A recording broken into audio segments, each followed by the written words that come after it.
नमस्कार दोस्तों, आज सुनिए नवरात्र की कथा। प्राचीन समय में राजा सूरथ नाम के एक राजा थे। राजा प्रजा की रक्षा में उदासीन रहने लगे थे। परिणाम स्वरूप पड़ोसी राजा ने उस पर चढ़ाई कर दी। सूरथ की सेना भी शत्रु से मिल गई थी। परिणाम स्वरूप राजा सूरथ की हार हुई और वह जान बचाकर जंगल की तरफ भागा। उसी वन में समाधि नाम का एक बनिया अपनी स्त्री एवं संतान के दुर्व्यवहार के कारण निवास करता था। उसी वन में बनिया समाधि और राजा सूरत की भेंट हुई। दोनों का परस्पर परिचय हुआ। वे दोनों घूमते हुए महर्षि मेघा के आश्रम में पहुंचे। महर्षि मेघा ने उस दोनों के आने का कारण पूछा तो वे दोनों बोले कि हम अपने सगे संबंधियों द्वारा अपमानित एवं तिरस्कृत होने पर भी हमारे हृदय में उनका मोह बना हुआ है। इसका कारण क्या है?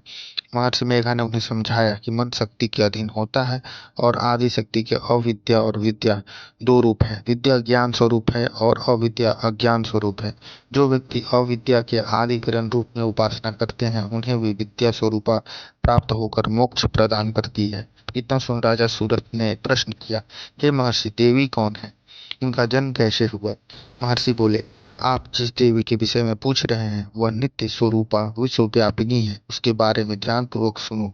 कल्पांत के समय विष्णु भगवान क्षीर सागर में अनंत शैया पर शयन कर रहे थे। तब उनके दोनों कानों से मधु और कैटभ नामक दो दैत्य उत्पन्न हुए।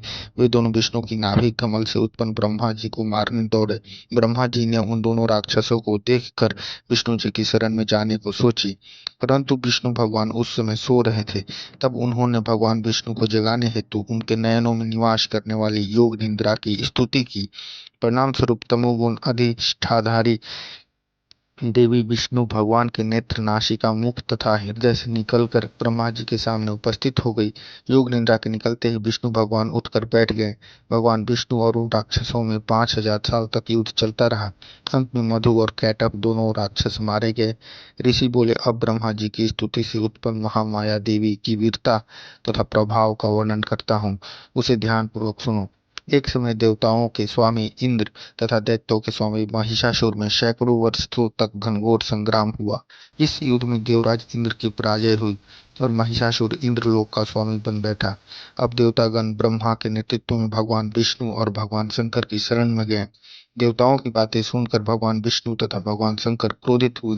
भगवान विष्णु के मुख तथा ब्रह्मा जी और शिव जी तथा इंद्र आदि के शरीर से एक तेज पुंज निकला, जिससे समस्त दिशाएं जलने लगी और अंत में यही तेज पुंज एक देवी के रूप में परिवर्तित हो गया। देवी ने सभी देवताओं से आयुध एवं शक्ति प्राप्त करके उच्च स्वर में अट्टहास किया, जिससे तीनों लोकों में हलचल मच गई। महिषासुर अपनी सेना लेकर इस सिंहनाद की ओर दौड़ा। उसने देखा कि देवी के प्रभाव से तीनों लोग आलोकित हो रहे हैं। महिषासुर की देवी के सामने एक भी चाल सफल नहीं हुई और वह देवी के हाथों मारा गया। आगे चलकर यही देवी शुंभ और निशुंभ राक्षसों का वध करने के लिए गौरी देवी के रूप में अवतरित हुई। इन उपरोक्त व्याख्यानों को सुनकर मेघा ऋषि ने राजा सूरथ और बनिया से देवी स्तवन की विधिवत व्याख्या की।